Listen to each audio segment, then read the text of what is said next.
Hello! Welcome, Sam. I also can't wait.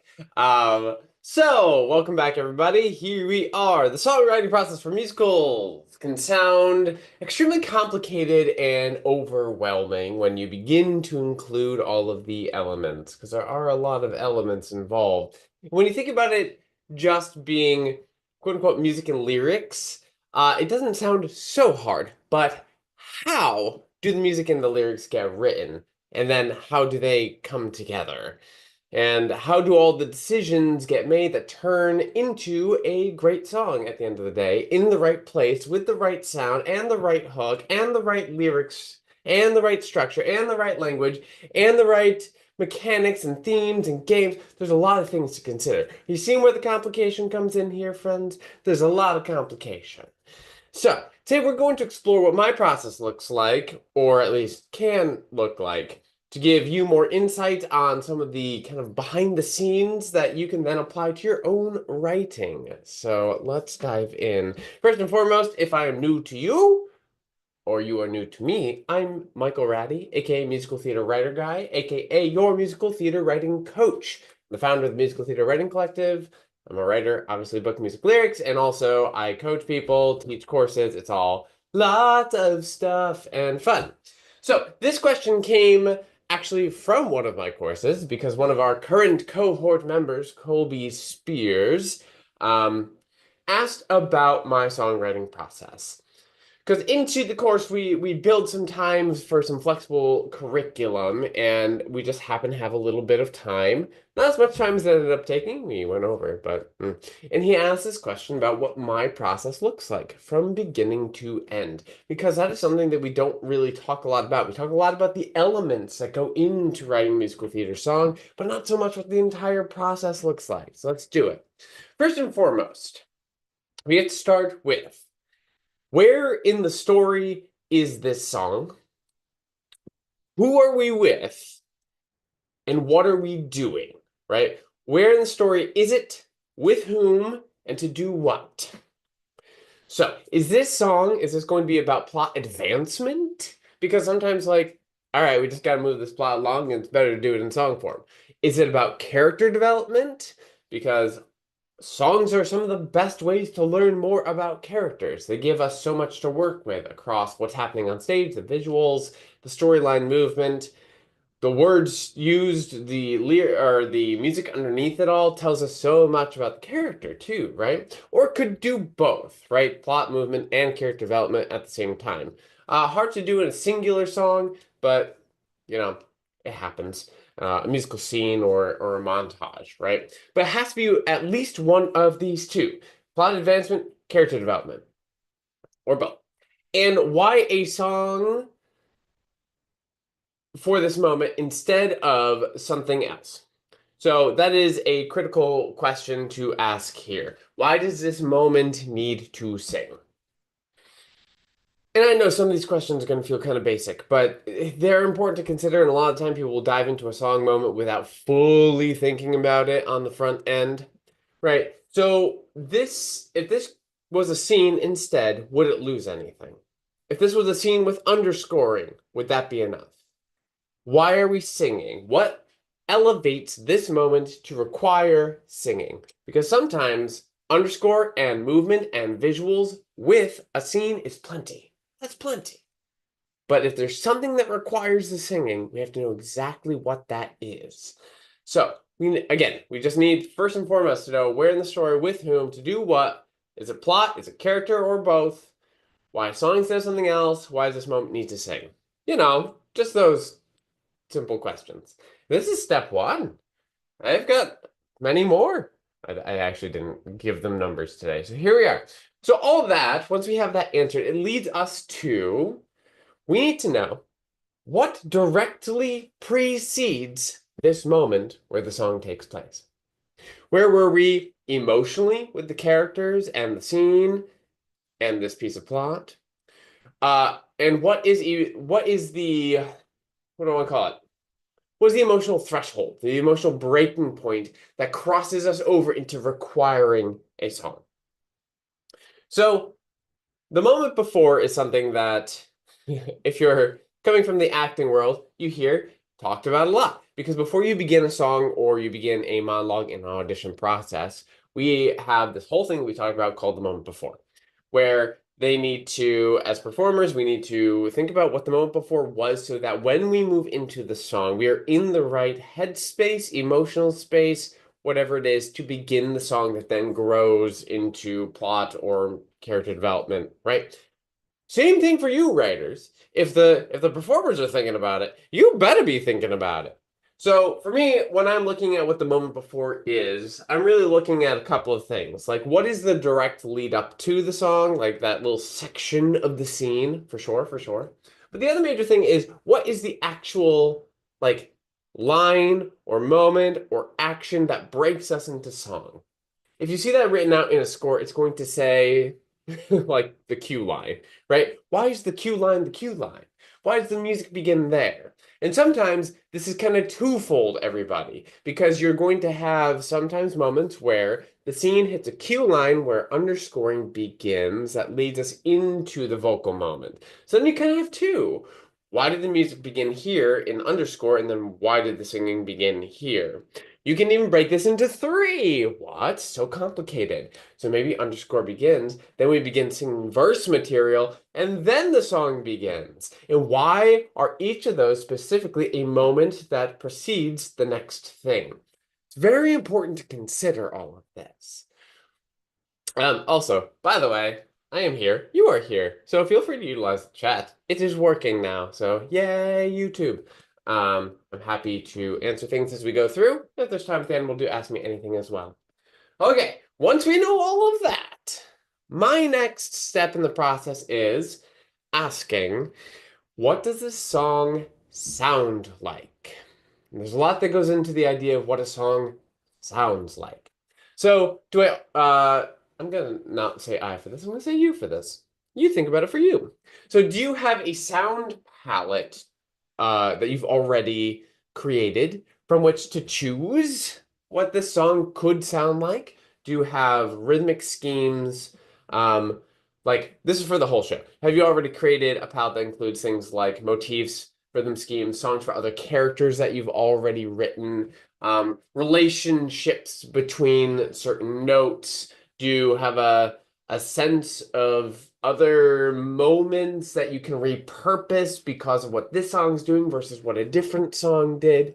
These are good questions to consider. Obviously, you can't consider that upfront before you've created anything, any sort of sound palette. So, but I like to decide on my sound palettes early in a show process. Like King's Legacy uses a very specific sound palette that is very different from the other shows I'm currently writing.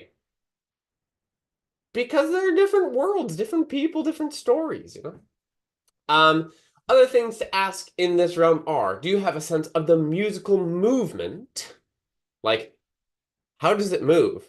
And this includes things like time signature and the rhythmic patterning and the tempo and could go as far as like instrumentation because you may be limited or flexible depending on what kind of instruments you want to use. Like, what is the musical movement? What is the melodic sound? Is it very talkative? Is it pattery? Are we jumping? Are we sweeping in feel? Is it upward movements, downward movements, a mixture thereof? Is it a small range? Is it a big range? Are we leaping somewhere? Melodic sounds, vocal tones. What kind of tones are you looking for out of your singer here?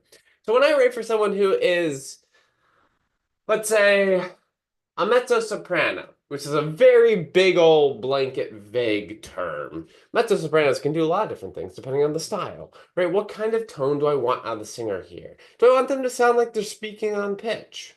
That is going to make a huge difference to the song versus, well, no, this is a quiet moment of like inner thought and grappling. That's probably not going to be talky, right? It might be a little lighter in tone, which may mean I want to up the range a little bit if I want to sound fragile or delicate, or maybe I want to drop it down a little bit to sound contemplative, right? Vocal tone, very important. What's up? It's a good question. Nothing much is up. How are you, Melody?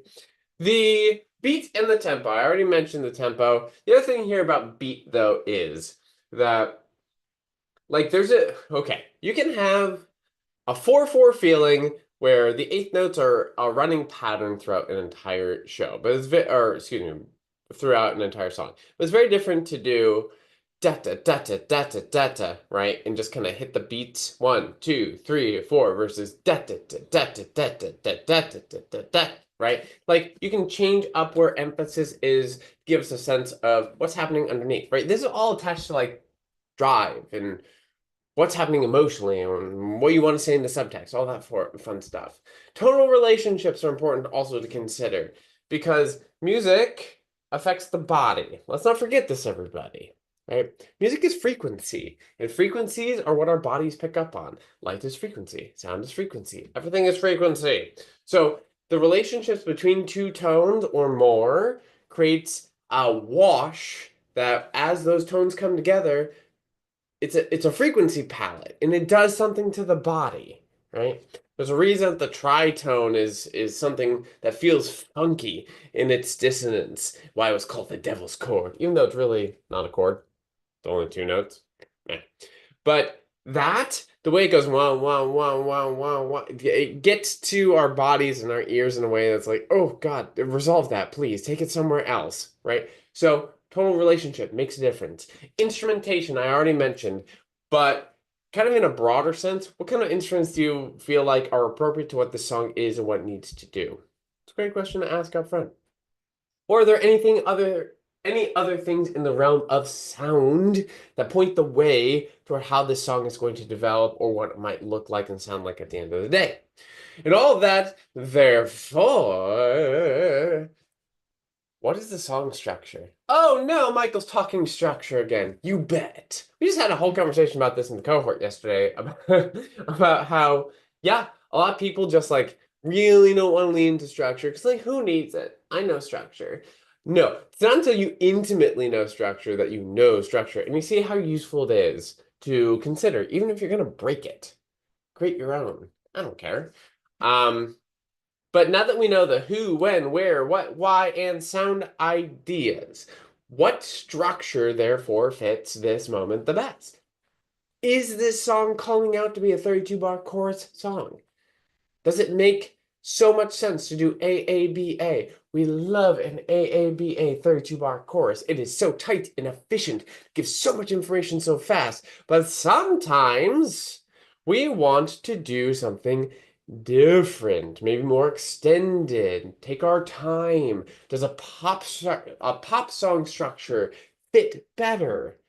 What about a musical scene? Is this actually, even though there will be a song moment within it, is it a full scene that's musicalized? Do we have a lot of dialogue we're going to move in and out of? Will there be sung dialogue, spoken dialogue as well?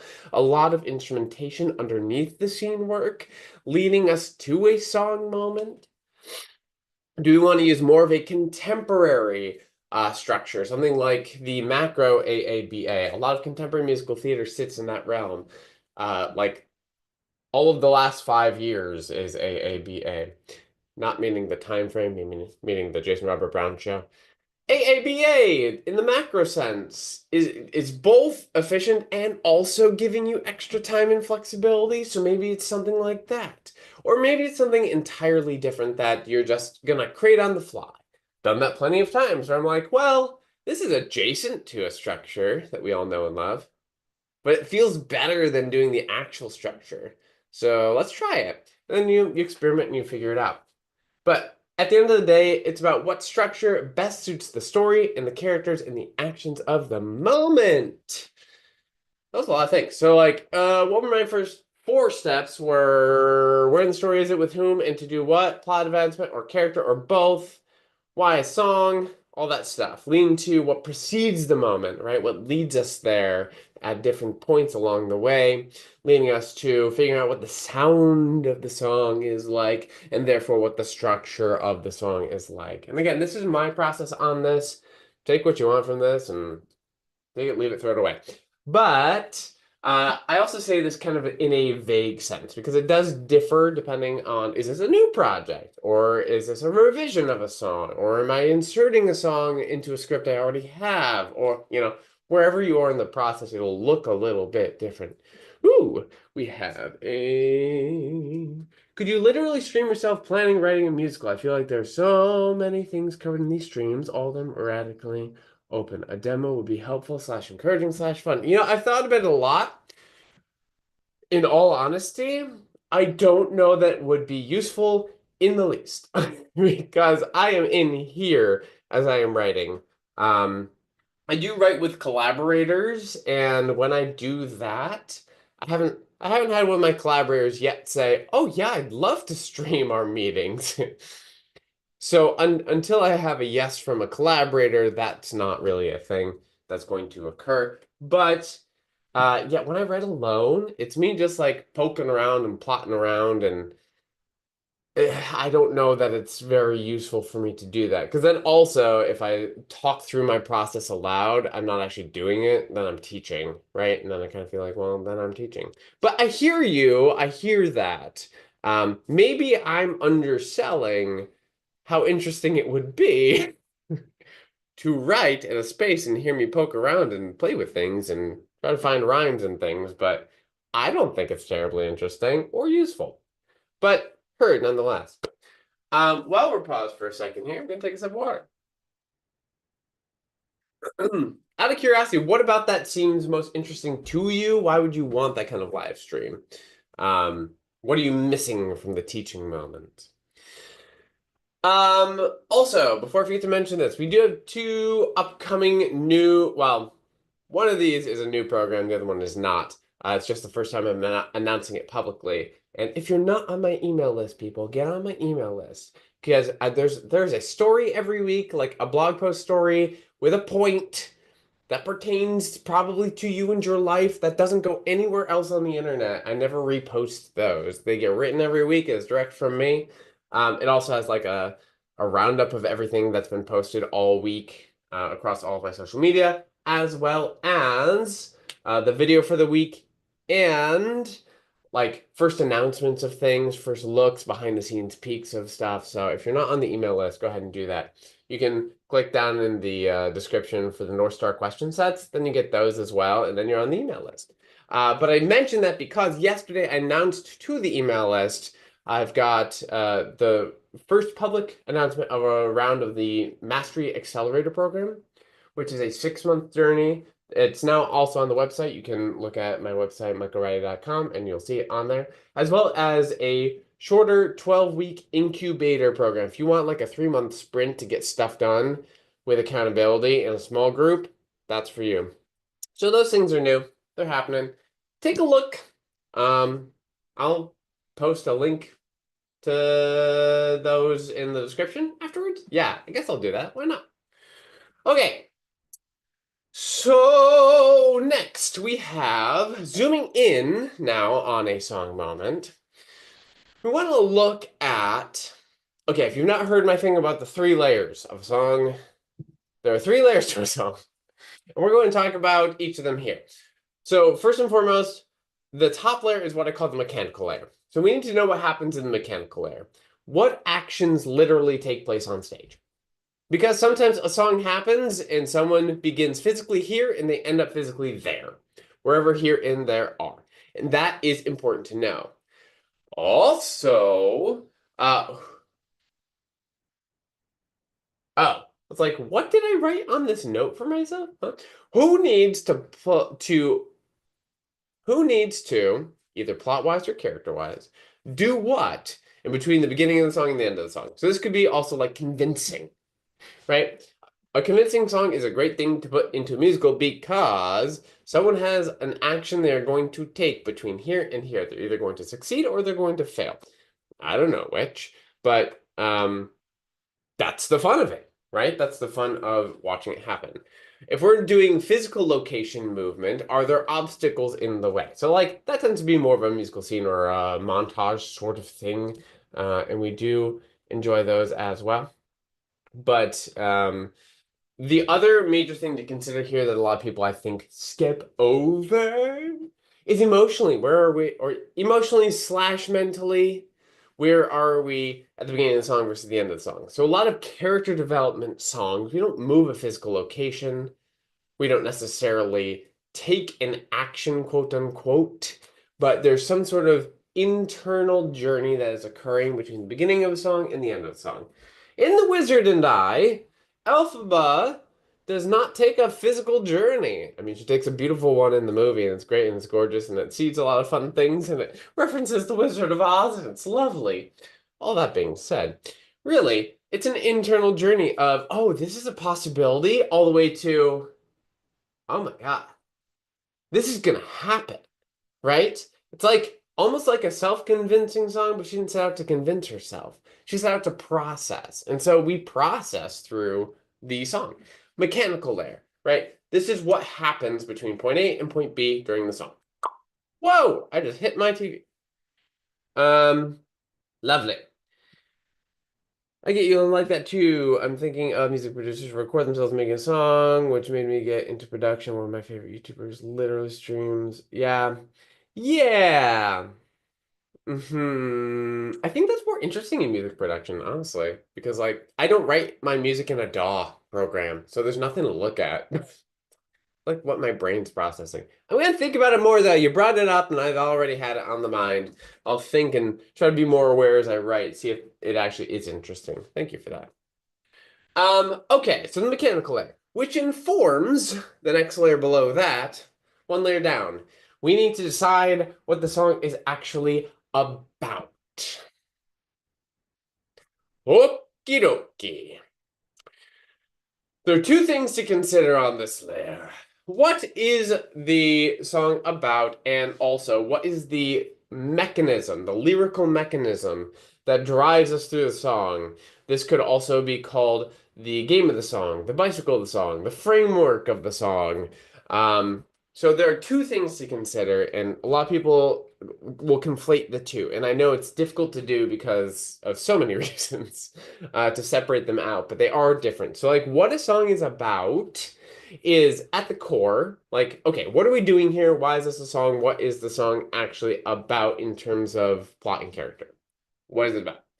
For um for a lot of songs, it's gonna come down to like a one word answer.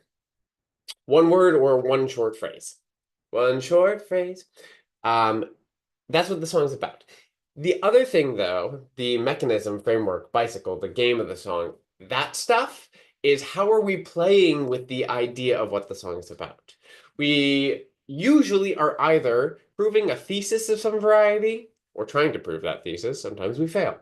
Or we're just playing a game with words, right? Like a song like You're the Top, Cole Porter classic that isn't anything goes. You're the Top is playing with words. It's a game song, but the game of the song is the utilizing of references, modern day references in fun and silly and unexpected ways in order to tell someone you are great. But what's the song about? The song is you're fantastic and I am not, right? Short phrase. And then we just play with it, right? Is that the best example? I don't know, probably not. But we need to know here what the song is about and also what the bicycle is, bicycle game framework. Both are important because all of that is going to inform us onto the specific language of the piece. So important. First and foremost, what is the hook that captures what the song is about? So here, let's use a better example. Let's go back to the Wizard and I for a moment because I brought it up, so why not? What is the Wizard and I actually about?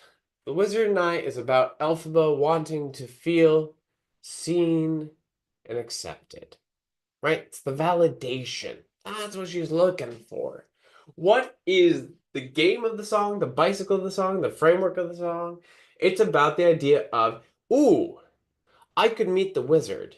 And if I meet the wizard, da da da da da da da da da da, which will prove that I am worthy of the validation, I'm worthy of existence, I'm accepted, I'm loved, I'm seen, all that stuff kind of comes with that idea, right? So that is what we're playing. Literally, We then take that and we created a hook out of it. The hook is yeah, like I was there. Steve Schwartz, great work. Um, The Wizard and I. That is the hook. It does. It encapsulates what the song's about, right? And also gives us a sense of the game we are playing, the the game of the song, right? So the hook, first and foremost, yes. But then how does the rest of the lyrical language either prove a thesis, right? Which there's so many sections to that song, and it really takes some time. Um, or play a word game that feels genuine to the character, to the moment, to the world. All that stuff is very, very important. There's so many ways to play the same game, or to do the same thing, or try to prove the same thing, or write a song that's about the same thing, right? How many songs are about love? But all of them are ultimately different. They say different things and with different words. So we have to be specific and genuine to the character, the moment, and the world, while also playing the game of the song, the bicycle, the structure, the framework, all those things, whatever word you want to use. So, The Wizard and I, great hook, and then from there, we begin, and it's very specific to Oz and to Elphaba and her life and her greenness and her smarts. Yeah. Okay, and then underneath it all, so we have that mechanical layer, which leads us to knowing what the song's about and what the framework is, so we can write a lyrical world. Underneath all of that is the idea of what is not being said. What is the thing that we're thinking or feeling that isn't coming across in the other two layers? Because there's always more, right? And this is either going to be something that is from the character that is unspoken. So, like someone who's attempting to convince or manipulate in some way or has ulterior motive, you'll hear that in this bottommost layer of the music, because that's where we're headed, friends, in case you didn't see that coming. We're headed to the music. But also, the other thing to consider would be if there isn't necessarily something underneath that the character's aware of, what does the audience need to know through the sound of the music of this bottommost layer that the character isn't saying in the language layer because they don't know, they're not aware, but you're giving us a clue. Because don't forget, musical theater, we love watching things unfold. We like to be one step ahead of the characters and then watch things happen. So the music is a great place. So what is not being said? What is the subtext here? And what is the emotional world that is being built with the music, right? Music is about emotion, subtext, atmosphere, and the unspoken. It gives so much other information that the more visual and mechanical layer does not, nor does the language layer of a song give it to us. It gives us something deeper, richer, and more. So how does the sound of the song that we already decided on, within the structure of the song that we already decided on, how does it interplay with the lyrics and what the song's about and the structure, like the framework of the song, in order to fill out the rest of what the audience needs to know or to feel, right? This is the major thing to consider. How does it all work together? Then we go forth and we write it. We write and we erase and we experiment, and we play and we fail and we rewrite and we write a new song and we steal bits and pieces from a song we previously wrote. Then we bring it back in and we revise again and again and again. And it's always writing is revision, friends. It just is. And that's what my process looks like. It's deep, it's complicated, but and it has a lot of steps. I didn't count. Let's count. We're starting with knowing what the story, where in the story it is, with whom to do what, plot advancement, character advancement, all those songs. Why all those things? Why song? Why do we need to sing? To lead us to what's the moment before, and how many moment befores do we need to even incorporate into this thing? What does this song sound like? Just gather all that info. Therefore, what is the structure? Now that we know these things, what is the structure? Because that is important to how the song falls out. Moving into what happens in that mechanical layer, moving into what's the song actually about in that second layer down. What's it about, and what is the framework that we are working within, into the language, the specifics of the language. How does that inform that? And underneath it all, what's not being said, the subtext, the emotional world, the atmosphere, all the things we need to know that can't go in the other two layers, right? That's 8 steps. It's a lot. It gets complicated fast, y'all. And then you write it, and then you make a lot of changes because it's never good the first time, let's be real. Or it might be good, but it's never right the first time. Very, very rare. So that's me. That's my process. That's how I do this thing. Hopefully this is useful. What questions do y'all have? Or this, I mean, we can shift into ask me anything here. Why not? I'm here till the end of the hour if you'd like to be. And I'm happy to answer questions about this stuff or about anything else. Feel free to toss in my direction. But like clearly this stuff lights me up because it's difficult. Songwriting to create great songs for musical theater is a difficult thing to do. It's easy to write things that are okay. I can write okay things all day, every day. I can write bad things even easier. But to write something that's good is hard. To write something that is great and perfect for what it needs to do, that's not a perfect song, but perfect for what it needs to do, that takes time and energy and effort and a lot of consideration and planning. Yeah, how much planning is in this? So much planning. A lot of people don't like to plan. I love planning. But that's how my brain works, so I get it if that's not you. So that's me. That's my journey. Cheers. What do y'all think? Slash, what questions have you? And also, like, happy mid-January. Glad we're here together. This is nice. As a reminder, we do have those two programs upcoming. We've got the new round of the 6-month Mastery Accelerator program, which is an intimate deep dive, safe container. It is growth on your projects and growth as an artist, all wrapped in one. And then we've got the short sprint, the 12-week sprint toward productivity, but doing it in a way where you'll actually get things done, as long as you're good with deadlines. So check those out. I will pin comments with those things, and uh, you can schedule a call with me if you're not sure which fits, or if you want to like talk through them both. Happy to do that with you. We also have a new cohort of the flagship course upcoming. Well, there's a lot of stuff. So much stuff. Anyway, check all the things out and let me know what you're interested in.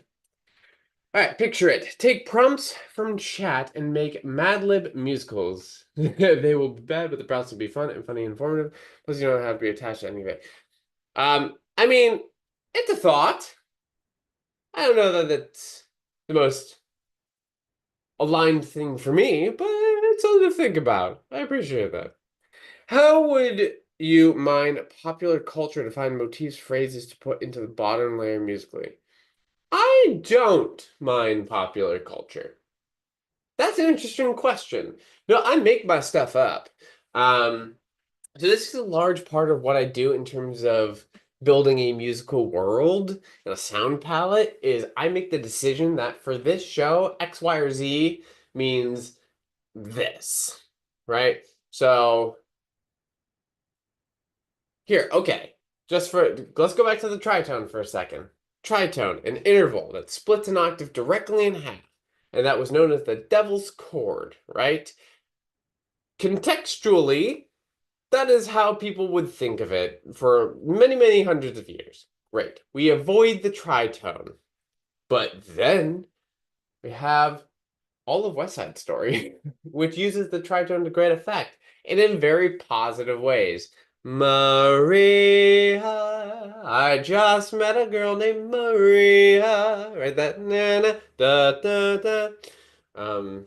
Which you'll hear all over the place now, right? That tritone no longer means something negative in that context. So for me, it's about creating sounds and relationships and motifs that I like that seem to fit for what I'm interested in saying in my stories, and then assigning meaning to those, and then using that information to help build out my world, create my songs, create my scenarios, go from there. So yeah, I don't really mine through modern um modern popular culture or music to find my motifs.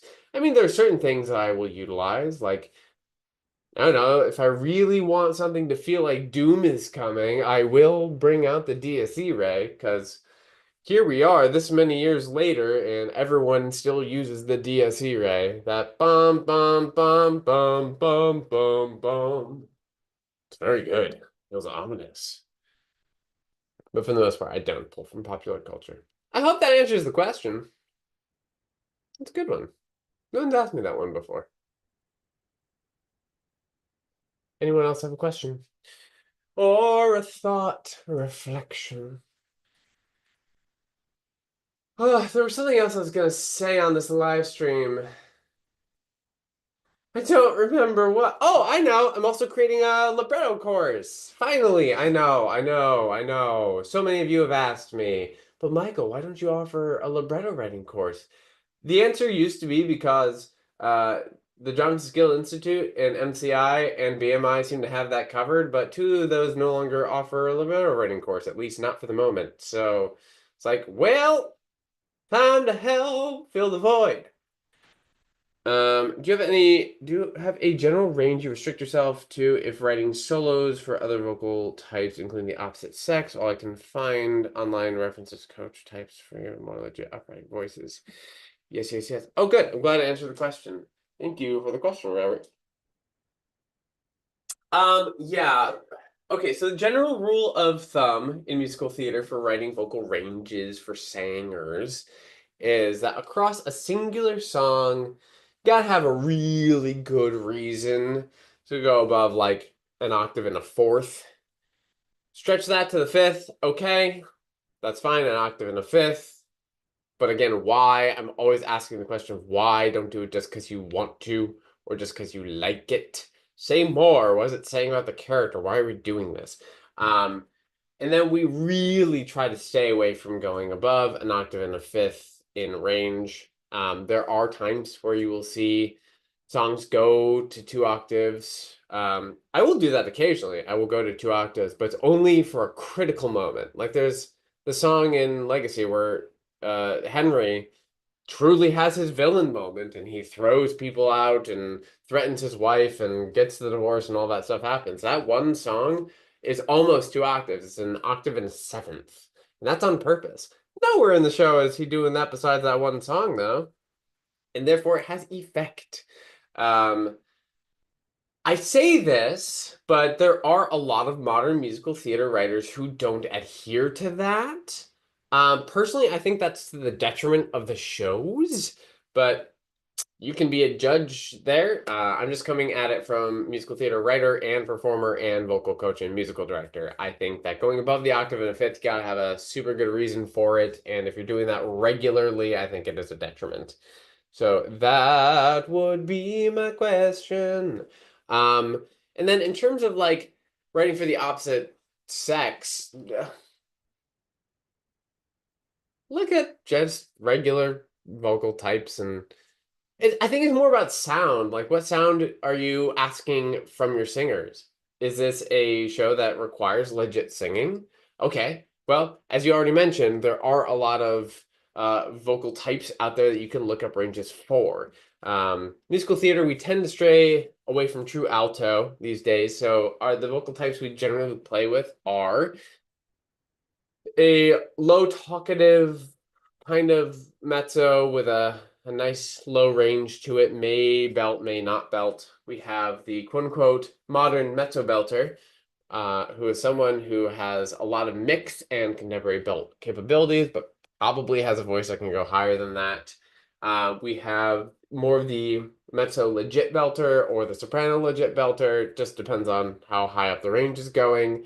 We are asking them to belt occasionally, but really it's more about mix. You may even have a large amount of contemporary, or excuse me, of classical qualities that you want out of them. We do also have the coloratura soprano.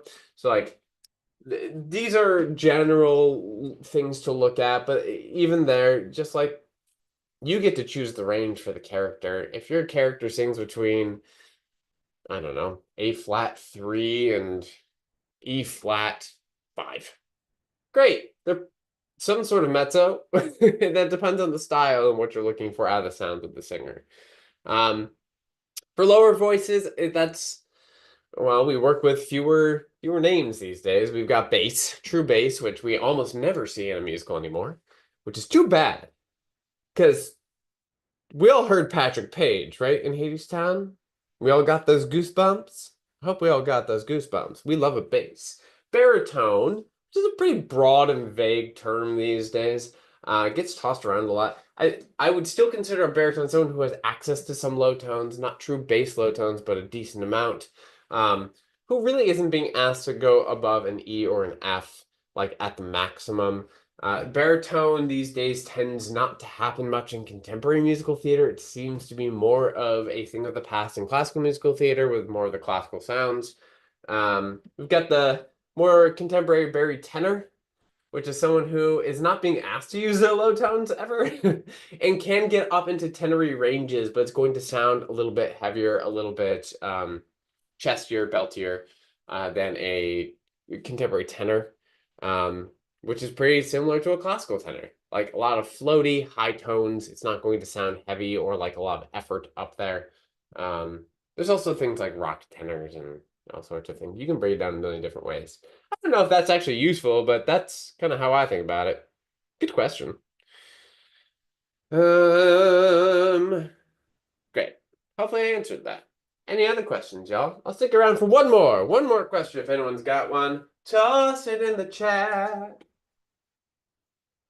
Also, if you have thoughts for what you'd like out of the live streams in the future besides information or watching me work, I will consider it.